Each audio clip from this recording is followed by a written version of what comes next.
बारिश में गरीब बहू का आलीशान पेड़ घर। आज तो धूप की एक किरण भी नहीं निकली, पूरे आसमान में बादल छाए हुए, कहीं बारिश ना हो जाए।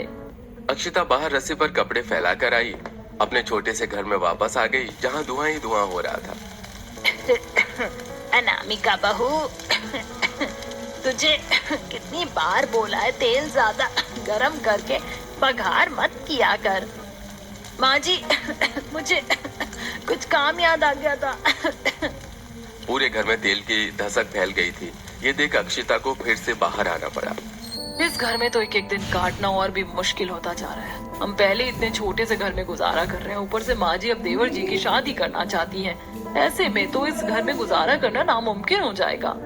अक्षिता ये सोचते हुए बाहर खड़ी हुई परेशान हो रही थी कि तभी उसके सिर पर ठंडी ठंडी पानी की बूंदें आकर गिरने लगी, जिससे वो अपनी सोच से बाहर आई और उसने देखा कि सामने रस्सी पर फैले कपड़े बारिश में भीगने लगे। अरे नहीं, मैंने अभी ये सारे कपड़े धोए थे। अक्षिता जल्दी से सारे कपड़े उतार के घर में आई। सत्यानाश, तुम दोनों का ध्यान किधर रहता है? हाँ, एक ने पूरे घर में धसक फैला दी और दूसरे ने सारे धुले कपड़े भिगो दिए। माँ जी, अचानक ही बारिश शुरू हो गई, इतने मैंने कपड़े उतारे, इतने में कपड़े गीले हो गए। तो अब खड़ी खड़ी मेरा मुंह क्या देख रही है? हाँ, रस्सी बांध और इन्हें घर में ही फैला। हे भगवान, अब इस चूहे के बिल जैसे घर में अगर इसने कपड़े फैला दिए तो निकलना बढ़ना भी मुश्किल हो जाएगा। और तू खड़ी खड़ी क्या सोच रही है अनामिका बहू? चल जल्दी से अक्षिता बहू की कपड़े फैलाने में मदद कर। संपूर्णा के कहने पर अनामिका ने मुंह बनाकर अक्षिता के साथ रस्सियां बंधवाई और फिर उन पर कपड़े फैलाए। अब सावन का महीना लगने जा रहा था, ऐसे में उन्हें अब और ज्यादा दिक्कतों का सामना करना पड़ता। देखिए जी, मैं इस घर में अब एक दिन और नहीं रह सकती। इसके इतना छोटे होने की वजह से आए दिन मुझे नई नई दिक्कतों का सामना करना पड़ रहा है। मैं तुम्हारी बात समझ रहा हूँ अनामिका, लेकिन अभी मैं कुछ नहीं कर सकता। आज इतनी महंगाई के जमाने में एक पक्का बड़ा मकान खड़ा करना आसान नहीं है। गरीबी की वजह से उन लोगों के लिए घर बनाना बहुत मुश्किल था। वो जैसे तैसे उसी घर में गुजारा कर रहे थे। साथ ही संपूर्णा को अपने छोटे बेटे कार्तिक की शादी करने की भी जिद लगी हुई थी, लेकिन घर के छोटा होने की वजह से रिश्ते वाले मना कर देते। कार्तिक के अब तक 3 रिश्ते टूट चुके थे, वो भी सिर्फ घर की वजह से। माँ जी, हमें अभी देवर जी की शादी के बारे में नहीं सोचना चाहिए। जब तक हमें एक बड़ा सही घर नहीं मिल जाता, तब तक हमें इस सिलसिले को बंद करना होगा। अब तू मुझे बताएगी कि मुझे क्या करना चाहिए और क्या नहीं? मुझे जो करना होगा मैं करके रहूंगी और मुझे कोई नहीं रोक सकता। माँ, समझने की कोशिश कीजिए, भाभी सही कह रही है। और वैसे भी छोटे घर में कोई भी लड़की रहने के लिए राजी नहीं होगी। तो फिर ठीक है, मैं आज ही तेरे ससुर से हमारी पेड़ वाली पुरानी जमीन को बेचने के बारे में बात करूंगी। मुझे जल्द ही एक ठीक से घर संभालने वाली बहू चाहिए, क्योंकि तुम्हारी वजह से हमारे सारे घर का हिसाब बिगड़ा हुआ है। इस पर अनामिका और अक्षिता को बुरा लगा। छोटा घर होने की वजह से वो ठीक से काम नहीं कर पाती और इससे संपूर्णा को शिकायत रहती। संपूर्णा किसी भी बात को सुनने को तैयार नहीं थी। उसे सिर्फ अपने छोटे बेटे की शादी करनी थी। सुनिए जी, छोटा घर हो। Detective Benson is Detective Stabler. My gut feeling is this is the tip of the iceberg. So let's go crash his party. You want to know what we care about? We care about the truth. होने की वजह से कार्तिक के कितने रिश्ते टूट चुके हैं। आप उस पेड़ वाली पुरानी जमीन को बेचकर इसे बड़ा बना लीजिए। संपूर्णा, आखिर तुम्हें कार्तिक की शादी इतनी जल्दी करनी ही क्यों है? हाँ? और अभी उस जमीन को बेचने का कोई फायदा नहीं है, वहाँ कोई नहीं रहना चाहता। हाँ माँ, एक तो हमारी जमीन पर इतना बड़ा पेड़ खड़ा हुआ है, ऊपर से आसपास दूर दूर तक सिर्फ वीराना है। ऐसे में वो जमीन बेचना आसान नहीं है, और अगर बिक भी गई तो उसके कोई अच्छे दाम नहीं लगाएगा। सभी ने संपूर्णा को काफी समझाने की कोशिश की, लेकिन संपूर्णा को कोई भी बात समझ में नहीं आ रही थी। फिर अगले दिन पूर्वी माँ जी किस जमीन के बारे में बात कर रही थी? भाभी, यहाँ से काफी दूर हमारी एक पुरानी जमीन पड़ी हुई है, जिस पर एक बड़ा पेड़ खड़ा हुआ है। बसावट ना होने की वजह से उस जमीन के अच्छे दाम नहीं लग पाते, इसीलिए हम उसे बेचने के लिए सही समय का इंतजार कर रहे हैं। क्या तुम मुझे वो जगह दिखा कर ला सकती हो? ठीक है भाभी, लेकिन पहले हम सभी खाना खा लेते हैं, उसके बाद हम वहाँ जाएंगे। खाना खाने के बाद पूर्वी अक्षिता को पेड़ वाली जमीन दिखाने लेकर गई। काफी दूर तक चलने के बाद वो उस जमीन के पास पहुंची। वाह, इतना बड़ा पेड़! यकीन ही नहीं होता कि पूरी खाली जमीन पर इतना बड़ा पेड़ खड़ा हुआ है। सच में भाभी, ये पेड़ तो अब पहले से भी काफी बड़ा हो चुका है। इसका तना तो देखो जरा, हमारे घर की चौड़ाई से भी ज्यादा है। पूर्वी, जब ये जमीन भी हमारी है तो क्यों ना हम इस जगह का फायदा उठाएं? लेकिन इसका किस तरह फायदा उठा सकते हैं? अभी तक ये सिर्फ जमीन थी, अब हम इस पर अपना घर बसाएंगे, वो भी इस पेड़ के अंदर। लेकिन भाभी, हम पेड़ के अंदर कैसे रह सकते हैं भला? उसके लिए हमें इसमें थोड़ा काम करना होगा। पेड़ को अच्छी तरह सब तरफ देखभालने के बाद दोनों नंद भाभी वापस घर आ गई। बहू, पूर्वी कहाँ चली गई थी तुम दोनों? यहाँ मैं तुम्हें सब तरफ ढूंढ ढूंढ कर परेशान हो रही हूँ। वो माँ जी, हम खाना खाकर थोड़ा टहलने निकल गए थे और टहलते टहलते हमें इतनी देर हो गई, पता ही नहीं चल पाया। कम से कम बताकर तो जाती। चलो दोनों घर के कामों में लगो। संपूर्णा के कहने पर दोनों घर के कामों में लग गई। शाम को जब हर्ष और सूरज काम पर से घर लौटे, तब अक्षिता ने उन दोनों से पेड़ को घर में बदलने की बात की। तुम कैसी बच्चों जैसी बातें कर रही हो अक्षिता? भला हम पेड़ में घर कैसे बनाएंगे? हर्ष जी, वो पेड़ है यानी लकड़ी। आप तो लकड़ी का काम करते हैं ना, तो फिर आपको मेरी बात समझ में आनी चाहिए। मुझे लगता है अनामिका सही कह रही है। हम कोशिश करके देख सकते हैं। भैया, हम उससे सिर्फ समय बर्बाद करेंगे और कुछ नहीं। भैया, एक बार कोशिश करके देखते हैं, क्या पता हम कामयाब हो जाएं। सभी के कहने पर हर्ष ने बात को मान लिया, लेकिन उसे अभी भी इससे शिकायत थी। अगले दिन अक्षिता, पूर्वी, सूरज और हर्ष उस पेड़ के पास पहुंचे और सोच के अनुसार उसकी कटाई करनी शुरू कर दी। वहीं अनामिका, संपूर्णा और हरिवंश के साथ भी। जरा ये देखिए, इसमें तो कितने बड़े बड़े गोल गोल सुराख बने हुए हैं। ये हमारे घर की खिड़कियां बन जाएंगे। वाह भाभी, आपका दिमाग तो बहुत तेज चलता है। चारों ने अपनी पूरी मेहनत से पेड़ में अंदर जाने का दरवाजा और साइडों में बड़े सुराखों में खिड़कियां बनाई। ये देखिए, क्या इससे कोई फायदा है? ये सिर्फ हमारे घर जितना ही बड़ा है। इसमें भी हमें वही सब परेशानियों को झेलना पड़ेगा। बेवजह ही हमने इस पर अपना समय बर्बाद कर दिया। हर्ष जी, जरा ऊपर देखिए, इस पेड़ का मोटा तना ऊपर जाकर 2 हिस्सों में बट रहा है। हम वहाँ पर भी रहने का हिसाब बना सकते हैं। हम वहाँ तख्ते लगाकर दूसरी और तीसरी मंजिल भी बना सकते हैं, लेकिन अभी के लिए इतना काम काफी है। बाकी का काम हम कल करेंगे और हमें इसकी सफाई भी करनी होगी। सावन लगने वाला है, ऐसे में इसमें कीड़े मकोड़े पैदा हो जाएंगे। सूरज की बात सभी को समझ में आ गई। इसके बाद सभी घर वापस चले गए। इसी तरह फिर अगले दिन चारों फिर से पेड़ पर काम करने आए। अक्षिता ने अंदर से पेड़ की सफाई की और फिर दोनों बेटों ने अंदर से पेड़ में काम करना शुरू किया। उन्हें पेड़ के ऊपर 2 हिस्सों वाले तने में एक कमरा बनाया। उस पर पहुंचने के लिए सीढ़ियां बनाई और उसमें एक छोटी सी गैलरी भी बनाई। ये कितना सुंदर लग रहा है और इसमें हमारे घर से ज्यादा जगह है। हम ऊपर भी जा सकते हैं।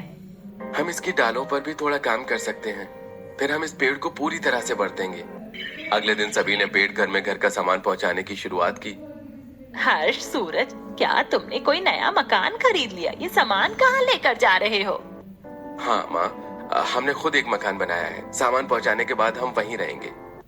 घर में ज्यादा सामान न होने की वजह से सभी ने एक ही दिन में सामान पहुंचा लिया और फिर दोनों बहुएं संपूर्णा और हरिवंश को पेड़ घर तक लेकर गईं। अरे, तुमने तो हमारे पुराने पेड़ में ही घर बना डाला। ये तो तुमने सच में कमाल ही कर दिया।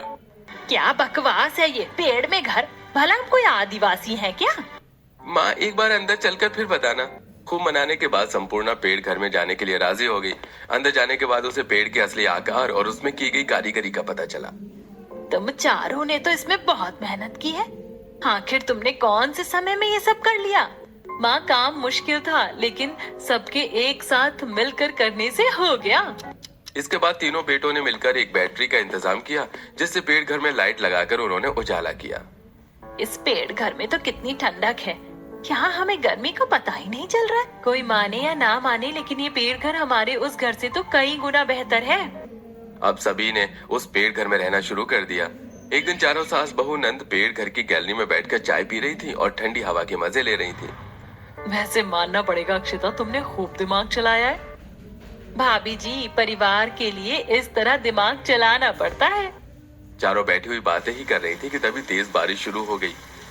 सर पर इतने घने पत्तों की छत होने की वजह से हम पर बारिश की एक बूंद भी नहीं गिर रही है।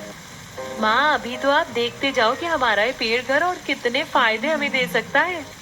शाम को रोज इसी तरह घर की चारों औरतें पेड़ घर की गैलरी में बैठकर चाय पिया करती। दोनों बेटों ने मिलकर उस पेड़ मकान लकड़ी का थोड़ा और काम किया, जिससे वो अब एक आलीशान पेड़ घर में बदल चुका था। उसमें कई कमरे थे। हर कमरे के आगे एक गैलरी थी और हर मोटी शाखा पर एक लकड़ी से बनी रेलिंग लगी हुई थी, जिससे एक से दूसरे कमरे तक आया जाया जा सकता था। आसपास के निकलते बढ़ते लोगों को भी ये कारीगरी देख काफी हैरानी होती। अब तो हमारे पास इतना बड़ा घर है, अब हम आराम से कार्तिक की शादी कर सकते हैं। इस बार कार्तिक की शादी करने के लिए किसी ने मना नहीं किया। लड़की वालों को भी पेड़ घर काफी पसंद आया। गांव की एक सीधी सी लड़की संपूर्णा के घर में बहू बनकर आ गई। शादी के पेड़ घर को दोनों बहुओं ने मिलकर फूलों और लाइट से बड़े अच्छे से सजाया, जिसे देखकर सभी के होश उड़ गए। नई बहू को भी पेड़ घर काफी पसंद आया, लेकिन बदकिस्मती से अब सावन का महीना लग चुका था। रोज रोज बारिश हो रही है, जिससे पेड़ घर की लकड़ी फूलने लगी है। अब तो एक दरवाजा भी खोला नहीं जाता। हाँ भाभी, और सफाई करने के बाद भी घर में जगह जगह कीड़े हो रहे हैं। बरसात के मौसम में तो बड़े बड़े पक्के मकानों में कीड़े हो जाते हैं। ये तो फिर भी एक पेड़ का घर है। कुछ तो करना होगा, ये कीड़े जहरीले भी हो सकते हैं। अगर इन्होंने किसी को काट लिया तो? आप सभी चिंता मत कीजिए, मैं कीड़े मारने वाली दवाई ले आई हूँ। हम इसे पूरे घर में छिड़क देंगे, जिससे यहाँ कीड़े नहीं होंगे। तीनों बहुओं ने मिलकर पूरे घर में कीड़े मारने वाली दवाई का छिड़काव किया। इससे कुछ कीड़े तो मर गए, लेकिन वो काफी नहीं था और लगातार बारिश होने की वजह से उसकी लकड़ी से भी अब कीड़े पैदा हो गए थे। सभी को अब कीड़ों की वजह से काफी दिक्कत होने लगी। इतनी ज्यादा बारिश होने की वजह से पूरे पेड़ घर में सीलन फैल चुकी है। ऐसे में ऊपर वाली मंजिलों पर रहना ठीक नहीं होगा। इस मौसम में लकड़ी फूलकर कमजोर हो जाती है। बारिशों की वजह से अब सभी का ऊपर वाली मंजिलों पर जाना बंद हो गया था, जिसकी वजह से ऊपर के कमरों की सफाई न होने की वजह से उनमें गंदगी फैलने लगी। लंबा समय गुजरने के बाद बारिश होनी बंद हो गई, लेकिन अब कुछ ही दिनों में पतझड़ का मौसम लगने वाला था और पेड़ के पत्ते झड़ना शुरू हो गए। ये लो, अभी तो बारिश को कहर खत्म हुआ था और अब ये तेज हवाएं चलने लगी। अब पतझड़ का मौसम लगने लगा है। ऐसे में इस पूरे पेड़ घर के पत्ते झड़ जाएंगे। हे भगवान, अगर ये इतना बड़ा पेड़ सूख गया तो कितना डरावना लगेगा। अरे नहीं, यहाँ तो वैसे भी दूर दूर तक कोई नहीं रहता है। लेकिन अब डरने से क्या फायदा था। कुछ ही दिन में पतझड़ का मौसम लग गया और पेड़ से तेजी से पत्ते गिरने भी शुरू हो गए। अरे ये क्या, इस रूखे सूखे मौसम में तो पेड़ घर के आधे से ज्यादा पत्ते गिर चुके हैं। धीरे धीरे ये पूरी तरह गंजा हो जाएगा और हमें फिर से वही सब परेशानियां उठानी पड़ेंगी। अक्षिता अनामिका को कुछ नहीं कह पाई, क्योंकि उसे पता था कि अनामिका सही कह रही है। और धीरे धीरे पेड़ घर के सारे पत्ते झड़ गए, जिससे उसकी बड़ी शाखाएं अब सूखने लगी। एक दिन एक बड़ी शाखा गैलरी की रेलिंग पर आकर गिरी, जिससे रेलिंग टूट गई। अरे नहीं, इसकी शाखाएं तो गिर रही हैं। हाँ भाभी, कुछ दिन पहले एक बड़ी शाखा बिल्कुल मेरे बराबर में जमीन पर आकर गिरी। अगर मैं थोड़ी भी हिलती तो उसके नीचे दब जाती। फिर तो हमें हर दम यहाँ सावधानी से रहना होगा। अब सभी घर में चौकन्ने होकर रहने लगे, लेकिन अब सर्दियां शुरू होने वाली थी, जिसमें लकड़ी और भी ज्यादा सूखने लगी और धीरे धीरे पेड़ की बड़ी बड़ी डालें नीचे आकर गिरने लगी। अब सभी ने शाखाओं के गिरने की वजह से पेड़ के बाहर खड़ा होना बंद कर दिया था। औरतें पेड़ के अंदर रहकर समय बिताया करती, वहीं उनके पति काम पर चले जाते। फिर एक दिन, अरे ये क्या हो रहा है? क्या यहाँ पर कोई बिल्डिंग बनने वाली है? अक्षिता ने देखा कि पेड़ से कुछ दूरी पर बड़ी बड़ी बुलडोजर्स, क्रेन और कुछ इंजीनियर खड़े हुए थे। अक्षिता, सुनने में आया है कि यहाँ एक बड़ा होटल बनने जा रहा है। अगर ऐसा हुआ तो हमारी जमीन की कीमत काफी बढ़ जाएगी और हम एक अच्छा बड़ा घर बना पाएंगे। ये तो बहुत अच्छी बात है। वैसे भी हम इस घर में इतनी ठंड में अब गुजारा नहीं कर पा रहे। समय गुजरा और अब और ज्यादा ठंड बढ़ गई। ठंडी ठंडी हवाएं चलने लगी, जिससे पेड़ घर पर काफी असर पड़ रहा था। कितनी सर्दी है इस पेड़ घर में, तो हमारे घर से दुगनी सर्दी लग रही है। माँ जी, ये लकड़ी है ना, ठंड पड़ने से ये काफी ठंडी हो गई है, जिससे हमारे पेड़ घर में 2 गुना सर्दी बढ़ गई है। भाभी, इन खिड़कियों से भी बहुत ठंडी हवा आती है, पर पेड़ में जगह जगह झिर्रियां हैं जिनसे हवा पार होती रहती है। किसी काम का नहीं है ये आलीशान पेड़ घर। इसमें भी हमें दिक्कतों का सामना ही करना पड़ रहा है। भाभी, हर्ष जी ने बताया है कि यहाँ से कुछ ही दूरी पर एक होटल बनने जा रहा है, जिससे हमारी जमीन के दाम बढ़ सकते हैं। अगर ऐसा हुआ तो हम अपने उसी एक मंजिला छोटे मकान को बड़ा कर लेंगे। क्या सच में? लेकिन उसमें तो बहुत समय लग जाएगा। तब तक के लिए हमें इसमें ही गुजारा करना पड़ेगा। जनवरी की ठंड में पूरा परिवार किसी तरह पेड़ घर में समय गुजार रहा था। दिन पे दिन ठंड बढ़ती जा रही है और हम इस पेड़ घर में आग भी नहीं जला सकते हैं। और इतनी तेज हवा में हम इसके बाहर भी आग नहीं जला सकते हैं। अब हम करें तो क्या करें? चलो फिर से अपने उसी घर में चलते हैं। लेकिन माँ जी, वहाँ पर समय बिताना अब और भी मुश्किल हो जाएगा। यहाँ ठंड है लेकिन कम से कम यहाँ जगह तो है। वो तो सिर्फ घर के नाम पर एक कमरा है। अनामिका की बात सभी को सही लगी और अब ठंड को झेलते हुए वो वहीं पेड़ घर में रह रहे थे। कुछ दिन बाद उन्होंने देखा कि पेड़ घर के आसपास घर बनने शुरू हो गए।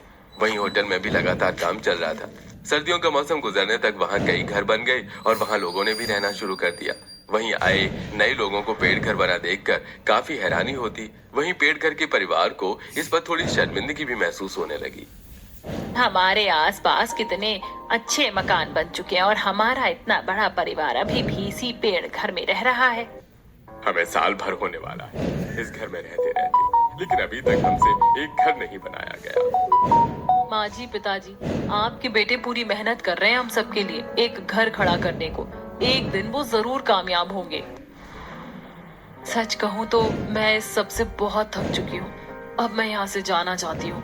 अब सभी पेड़ घर में नहीं रहना चाहते थे। भले ही पेड़ घर में उन्हें रहने के लायक काफी जगह मिली थी, लेकिन इसके साथ उन्होंने बहुत सी परेशानियां भी उठाई, जिसकी वजह से वो अब वहां से जाना चाहते थे। अब वसंत का मौसम लग चुका था। पेड़ फिर से हरा भरा होने लगा और अब उसमें जगह जगह पर पत्ते निकलने लगे।